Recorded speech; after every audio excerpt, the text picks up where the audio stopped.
Our project is about mapping memory of like how artists were fluid and going through different parts of the world, especially UK and to Dhaka. And we're trying to figure out where these artists were meeting and how they were collaborating. And Shaheen is in Birmingham, and she's going to be looking at that part where artists were coming in, bringing back ideas. So the first question or comment is that there were a number of artists in the 60s and the 70s, and there was a lot more diversity and collaboration, institution building, especially artists coming from Dhaka to exhibit. So, for example, Zainul Abidin set up an art department in University of Peshawar. That's but right. we don't He see was that also kind on of the diversity anymore. yeah. He was also on the board of With governors of NCA. the artists. He was on the board of governors of NCA. You frozen, Sabah? Yeah, and he was also a frequent visitor to our house. He stayed with us. I can hear you. I can hear you. Okay, he stayed with us, in our house because he was very, very close to my father. But he was not the only one. Sayyid Jahangir came from Dhaka, and in fact, he stayed so long that he got married in what was then West Pakistan to Anis Jahangir. And he did not actually leave until 71. There were also many other frequent visitors, and so many of them exhibited in Zubaida Agha's gallery. And by the way, it was not a government gallery. It was a private gallery that was in her house in Rawalpindi. And she was responsible for inviting a lot of artists from what was then East Pakistan. My father, who was in Alhambra, the director, he was called the secretary in those days, from 1959 to 1962, he was responsible for inviting a lot of artists from there. And in fact, I met an artist, and right now, of course, getting senile, the name escapes me. He met me in Dhaka in the 90s, and he told me that he bought his exhibition to Alhambra, to Lahore, and he said, Faiz Saab himself was picking up my paintings, and he was holding them for the carpenter who was making nails in the wall. And he said, I was standing back and giving instructions to Faiz Saab, no, move it slightly to the left or move it slightly to the right. So, that was happening. Murtaza Bashir, of course, was an artist who stayed a lot longer. He met my father when he was actually waiting. He was a waiter in a restaurant, a friend of my father's, very famous person who had a Bengali restaurant. Well, it was called a Pakistani restaurant in those days, called the Ganges. And he later became a very important figure in London, in local council and so on. And so my father met Murtaza there and my mother. And then my father said to him, what are you doing here? You should be back home. So in fact, he was quite instrumental in persuading him to go back to Dhaka. And then he came to Lahore, and he had his first solo exhibition at Alhambra, which I remember very well. I was a student at NCA, and the painting that I have there in my house is a painting that I bought from that exhibition. I had just acted in a play, and I had earned 300 rupees, and the painting was for 500, or maybe it was 400. So I went up to him, and I was young and pretty. So I said to him, I don't have enough money. I've only got 300. So he said, oh, you can have it for 300. And then when he came to Lahore in 1986, he came for dinner and he saw that painting. He said, oh my God, you have this painting. And I said, don't you remember? I bought it from you. So he said, okay, I'll pay you 200,000 takas for it. I said, no, it's for sale. It's not for sale. It's too precious to me. And there it sits on my mantelpiece. And, in all my travels, so all these years, when I've been out of Pakistan, that painting has been kept safe and it remains with me. And I had another painting also, but that I sold because Razi wanted that very much as a collector. And that painting was from the last exhibition that Murtaza did in Karachi. It was called The Wall. and he gave that painting to my father.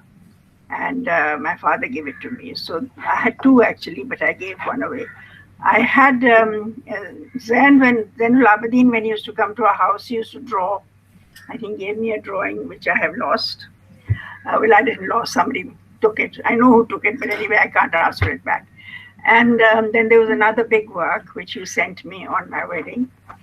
So yeah, these connections were very strong, and they continued until 71, when of course the war happened, and so connections were cut off. I have to say that we were among the people, although we didn't have any news, we were very much against the army action. And my father wrote two poems at that time, which were really very tremendously tragic, because they outlined the feelings of people from this side and how they could not express it because there was military dictatorship. And then, of course, when he went to Dhaka, 73, or was it 73 or 74, he met old friends. Some friends had been killed. When he came back, he had written that poem, which was called Dhaka Se Vapsi, Returned from Dhaka. And he came straight to our house, and he was very, very, very sad. And first question I asked him was, did you meet Uncle Zain? And he just looked at me and he said, yes, but he wouldn't come into my room. I had to meet him in the lobby. And that really broke my father's heart. So I think there was a lot of emotion of people who were, I don't know whether I should tell you that or not, but in our house we hid some Bengalis, kept them because they were people who were working and they didn't want to go to the camp, so we hid them in our house, and then we arranged for them to cross the borders so they could go safely to Bangladesh. So there were people who were very much opposed to the army action. They always believed that things can be settled by conversation. And among them, of course, it was the artists, primarily. The artists, the poets, the musicians, the singers, the actors, who, wanted to continue the links. But after so much bloodshed and after so much bitterness, it took a very, very long time before we can now invite art students from Bangladesh to come and study in Lahore. And it makes one so happy when you have people like Aisha Sultana doing so well. And so, it gives one some hope that there can be strong ties that are based on mutual respect and understanding, and also realization that our problems have not gone away.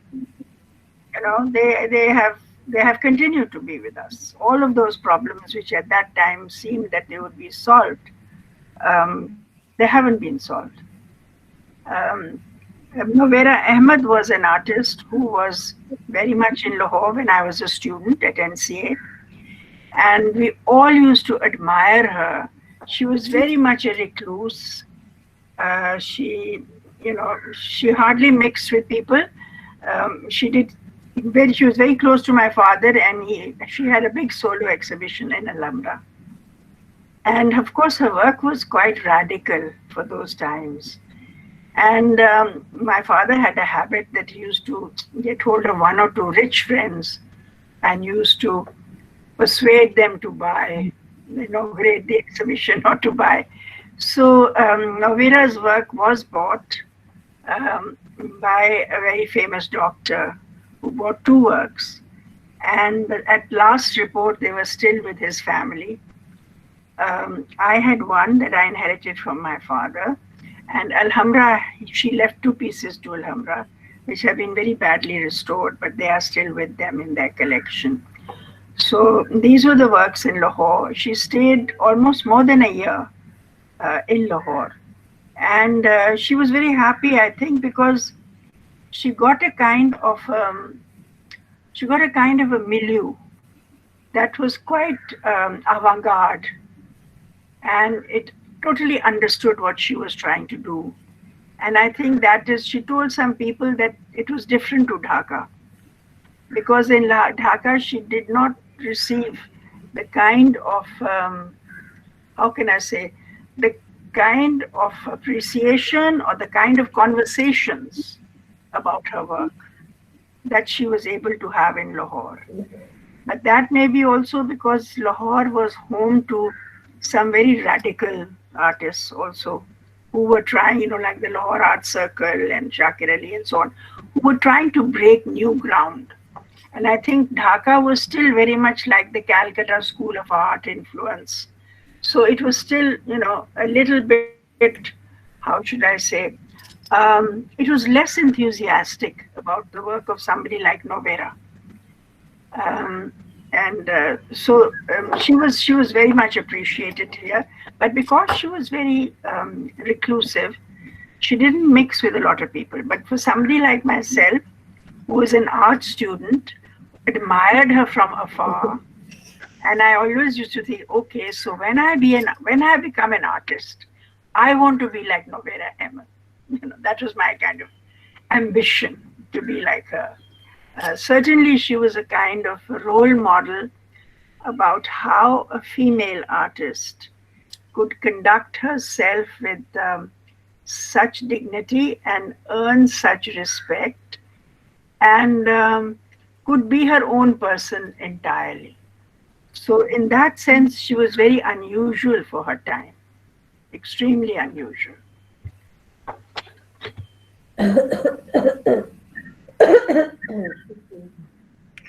That was really interesting. Thanks for sharing that. I don't know, maybe Saba is, she's frozen, but I just wanted to ask, did you come across Anwar Shamsa during your time? Shamsa? Yes. Of course, Mary Shamsa and Shamsa were very, very close to my parents. And when Mary first came from London, she came to our house because Shamsa said, that my mother being British, she just felt that Mary will feel much more comfortable. So in fact, she stayed with us for a bit. And she had her exhibition in Alhambra again. It was a show with two other women artists. I can't quite remember the third one, but one of them was half Vietnamese, and she was the wife of our principal, Spangenberg's wife. So I remember Mary Shamsa's work. And then, of course, Shamsa had a big exhibition again at Alhambra. And so, yes, they were great friends, family friends. And we used to, meet them almost every day in the Alhambra because there were very nice gardens. And so we used to sit there in the evenings. I mean, I was just an art student. So I used to watch these people, there were these figures who were like very, very radical, talkative, argumentative groups of artists who were often fighting about issues to do with art. And so I used to, watch them from afar. But yes, and then over the years, my parents, continued to be in touch with Shamsa and with Mary. And we always used to have a Christmas card from them. And then when Shamsa died, it was a terrible shock because he died so suddenly. I know, he did. Yes. Yeah. So young. I'd say he died so young. Yeah, and very young. Yeah. So I myself, and by that time, my father had just passed away earlier, just a few months earlier. And I think Shamsa was very disturbed because he really admired him very much. So he was just standing in the bank and he just collapsed, Oh. So he died of a heart attack. So then the same summer, myself and my mother, we went to Stafford to see Mary and to give our condolences. And she took us around to show the work that Shamsa was going to bring to Pakistan, because he was just getting ready for an exhibition Yes. to bring called Roots. And I Yeah. remember she took us to the studio, she showed us, because he had put the work all around the house. So we could Yeah. see all the exhibition, we could see that she was bringing. So we encouraged her that, yes, you must bring the work to Pakistan, and which she did very courageously. She did bring the work. Sabah, are you there? I think she's back now. Sabah, Yes, I'm there. Sabah, your internet connection is very. You keep freezing. Well, I think. I just want to But it's okay. I can all. Hello, Yes. Sabah. And one more is coming. Yes, Sorry? back to Fez. Coming back to Your Fez voice is and broken up. Jago please. or the Dawn shall. Yeah, the film. Can you talk about Jago? Yeah, sure. Jago wa Savera, as you know. Collaboration. Yeah, that was. The film was shot entirely at that time, what we called East Pakistan, and on the Meghna River. A.J. Kardar was the director, and the actors were all the people of the village. There were no professional actors except one actor, who was this theatre actress from Calcutta, Tripti Mitra. And she was the only professional person. The rest of them were all people that they found in the village. And so, and it was quite extraordinary, because later 2 or 3 of them went on to become actors after this film. And one of them, Zurain, he actually moved to Lahore, and he became an actor in West Pakistani films after that. The film is, the script was written by my father, but the idea came from a novel, a Bengali novel, and so he took the idea from there. My father wanted it, and the director wanted it to be understood both in Bengal and in this part of the country. So my father worked very hard until he found 200 words that were common to Bangla and to Urdu.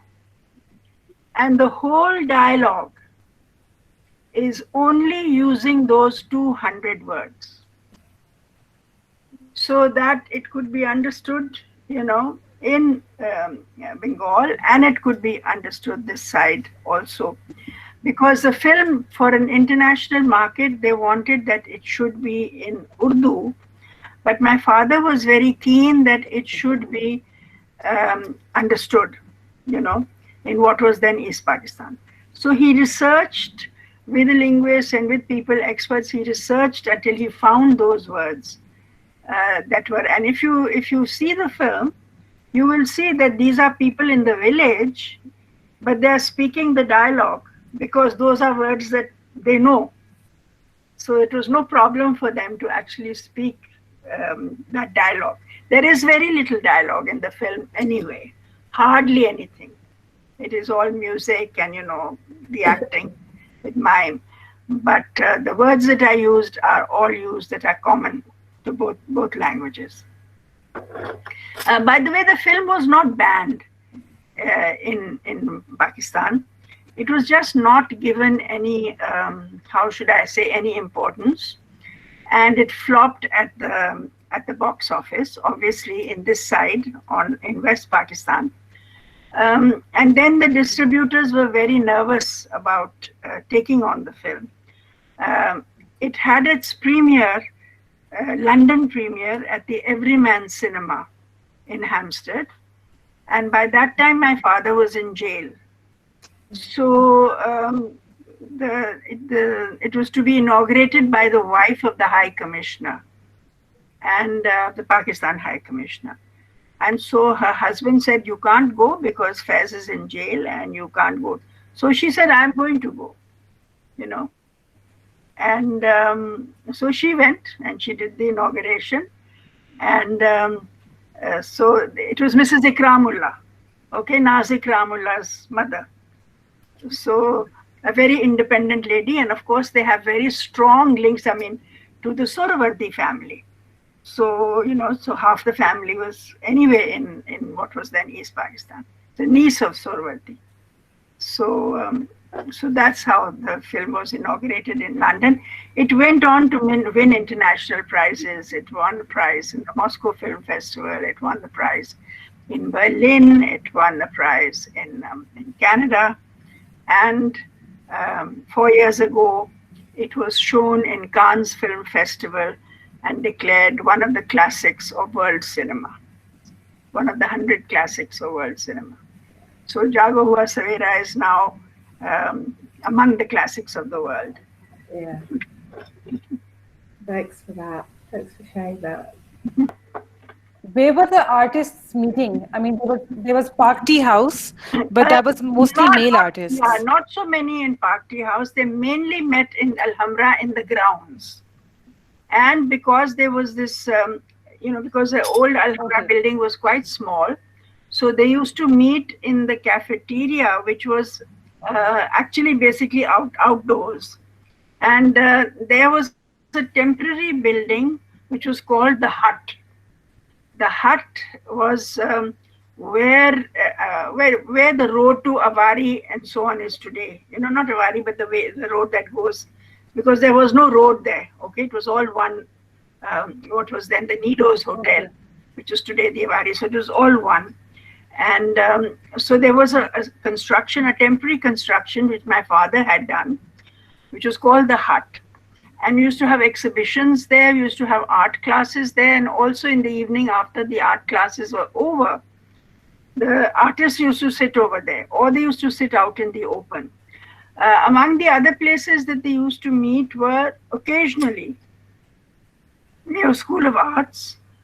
They used to meet sometimes at our house.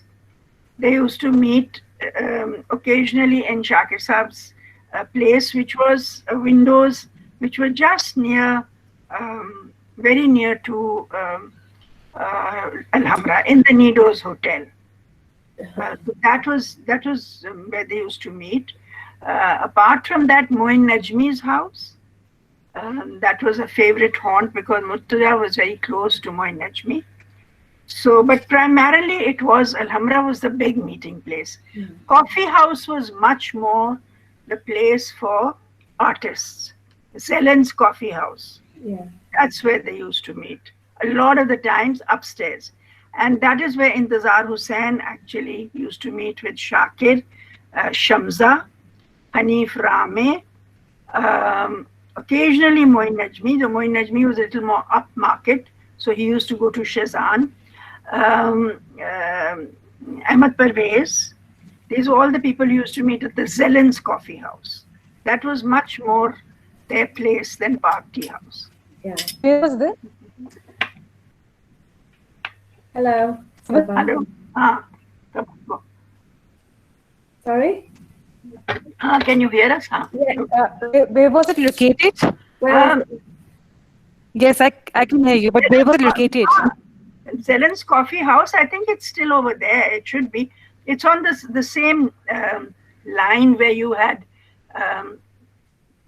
Delhi House, United Book Depot. It's opposite commercial buildings. In other words, Park Tea House is on the right and Zelen's Coffee House was on the left. So that's that row of buildings which are opposite commercial buildings on the other side of the road. So this side is by Barkat Ali Shah, and all that. But across the road, that row of buildings, Yes. Zelen's Coffee House, there were two coffee houses there. There was Jenny's Lunch Home and there was Zelen's Coffee House.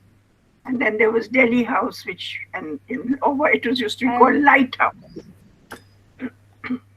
Okay. And last question from me is that, Shine, go ahead. No, carry on. Can't hear you. Yeah. So the last question is that you could see, like in your book, there was a lot more travel between artists getting up and going to Paris or London for higher education, but there seems to be less fluidity because of borders and visas and political situations. Do you think that's the case for younger artists? Well, the thing is, people could go to London without any fuss or bother to do with visas. I mean, it was, you were part of the Commonwealth, so you actually didn't, visas came much later. So in the 50s, you could just go, with your passport. The thing is that people went there just for the experience. So, and then because studying there was very, very cheap, so people like Shamsa, like Shakir, of course, went from Bombay, but Ahmed Parvez, I think, didn't actually study, but Shamsa joined the Slade. There were others who were, people like Abbasi went there and entered a course and stayed there until they completed it, the Central School of Art. Jamila Zafar, as she was later, Jamila Zaidi, she went to the Slade. She went there for a full course, stayed there till she did her master's, and then Khalid Iqbal also went to the Slade, student of William Coldstream. So these people used to go, and it used to cost very, very little. And people could get a job in the evening washing dishes, which is what Shakir Ali used to do, or which Dr. Ajmal used to do, who was doing his PhD in psychology. You could live on next to nothing, and you could get a job over the Christmas holidays delivering the post. So you could become a postman and save enough money to last you 6 months. So people lived on very, very little, and the fees were, practically free. Yeah. Art materials also cost very little, and a lot of art materials were available in the sense you could pick up paper for next to nothing in the art school itself. So it was not a thing that rich kids went to do. It was things that people could do even when they didn't have much money.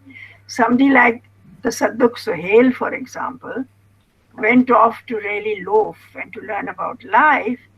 And then one day he was passing Central St. Martin's, and he saw that there were classes going on. In as he said, there were women sitting in the nude. So I decided this is what I want to do.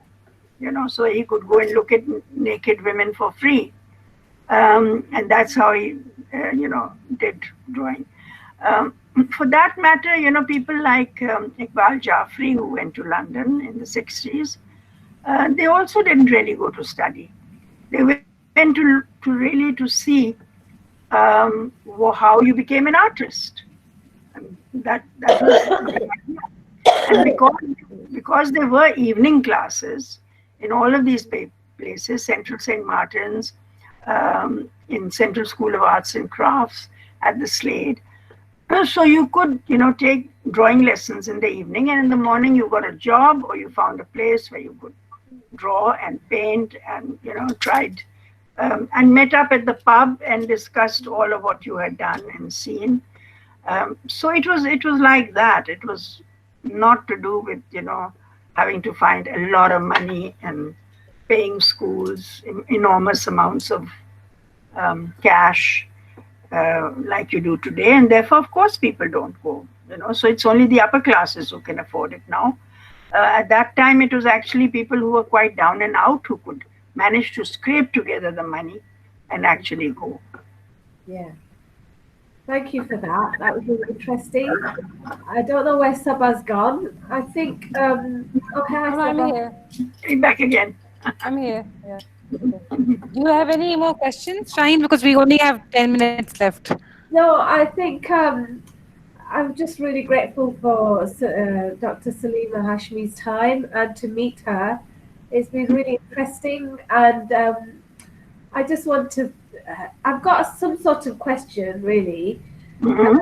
How do you think artists were perceived from Pakistan in the West, do you think there was this exoticism that enticed the curators to show their work? Because, sorry, before you answer that, I also want to say that, sorry, excuse me, I think Shamsa's, Anwar Shamsa, am I right in saying towards the end of his life, his work wasn't really, when I studied his work at Birmingham Museum, I felt he didn't get the recognition that he deserved. He didn't get the big wow exhibitions.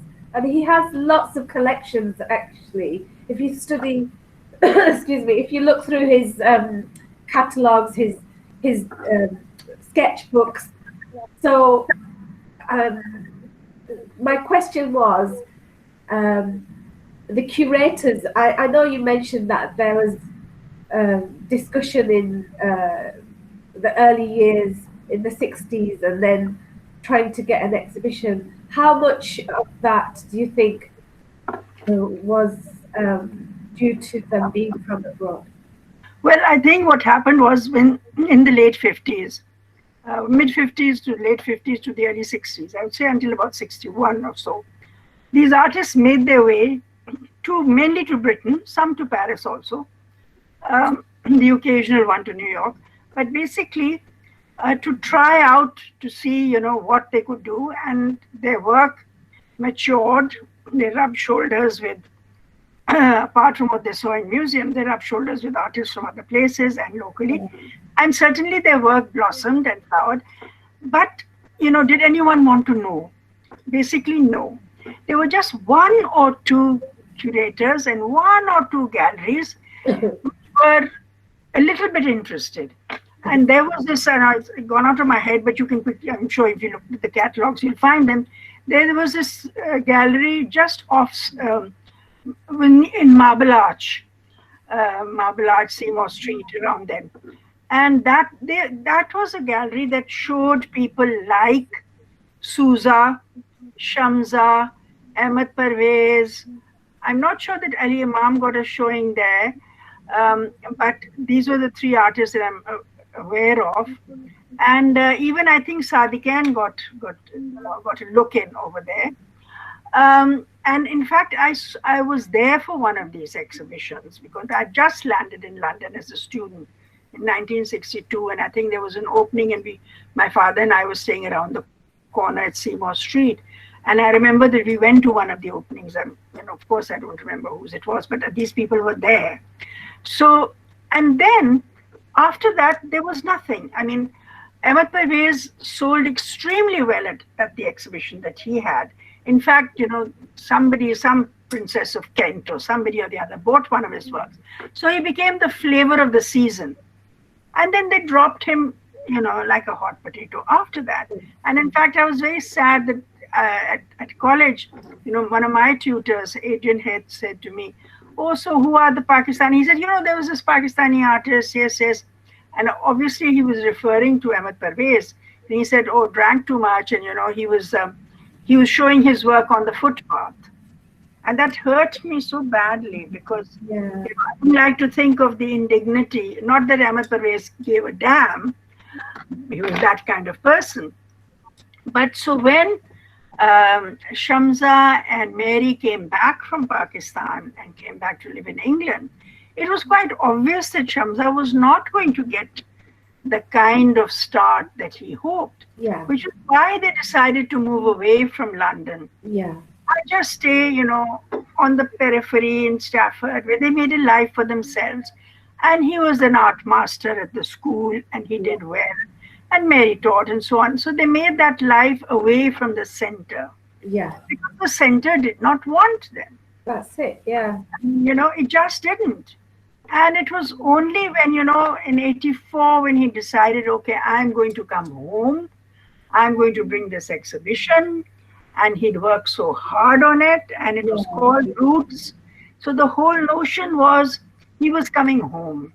And he wanted to show home what he'd been doing. And because nobody there was interested, really. I mean, the local small thing, I mean, Bradford has some of his work, and of course has Ahmed Parvez and so on. Just a fluke, really, that you had a good curator like Nimma Povea Smith, who found these works, in somebody's some window, some shop window, some little auction sale, and so on and so forth. But by and large, the mainstream was just not interested in artists of color, and they felt, oh, this is very, this stuff is just borrowing. They're all borrowings and etc. So no, they were not. They didn't want to hear that story, until it became very radical with Rashida Rai and Ziauddin Sardar and Third Text and so on. You had to back it up and throw it at them. Yeah. Before they would even deign to have a look. Yeah. So eventually it was the written word, Yeah. interestingly, that broke that, smashed that ceiling. That's it. Not the work itself. Yeah. I think there's mileage in that conversation, but we don't know where Saba's gone. I think that ceiling needs smashing again, maybe, but maybe by the communities that are within the UK who are seen as exotic again. And so there's different challenges. Maybe those artists here need to reach out to different areas of the globe, but it's been really, really interesting, and I've really enjoyed your company and your expertise and your knowledge. Thank you, Shine. Thank you very much, and I hope these conversations will become more frequent. That'd be great.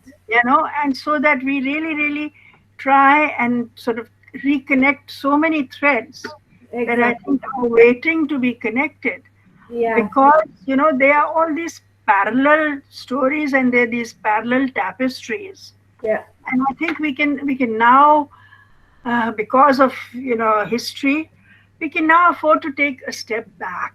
Yeah, definitely. And look at what it was that people shared and what it is that people still share, and how those ruptures, which occurred when they occurred, are not there forever.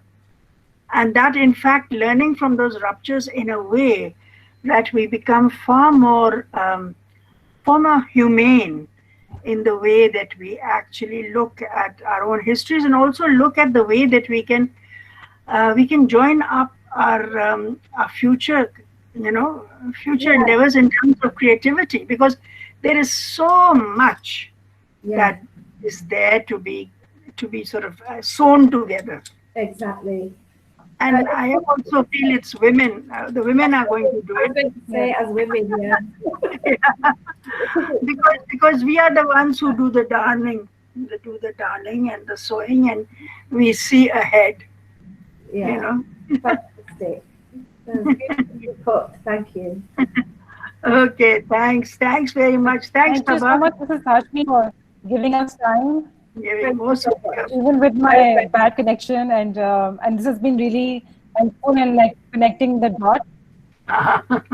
And we're hoping to also see your collection, of yes, absolutely. And if you could also see your collection of Bali arts, whenever that would be really good. I don't have things with me. What I'll do is I'll tell Asad to make a portfolio.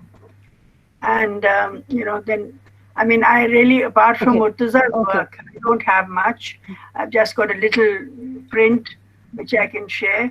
Novera's work I sent back to Dhaka. I sent it to the Samdani Foundation because I felt it, even though my family wanted to keep it here, my family wanted to keep that work here, but I wanted Novera's work to go home. It was my feeling that there's so little of Novera in Bangladesh, and I felt it should go back to Bangladesh. So even though I wanted to keep it very much, I felt it should go. It should go home. And my son said, "Why?"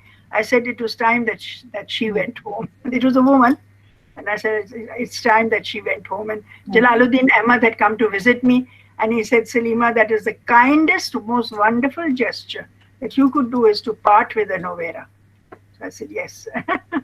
So, I probably won't be able to part with the Murtaza, because I love it too much. It's too much part of my life. But, but okay, lots of love to all one's friends in Birmingham and Thank in you Dhaka and so in much Chicago. again. Very best to you. Take care. Thank you. Okay. Bye. Bye bye. Bye.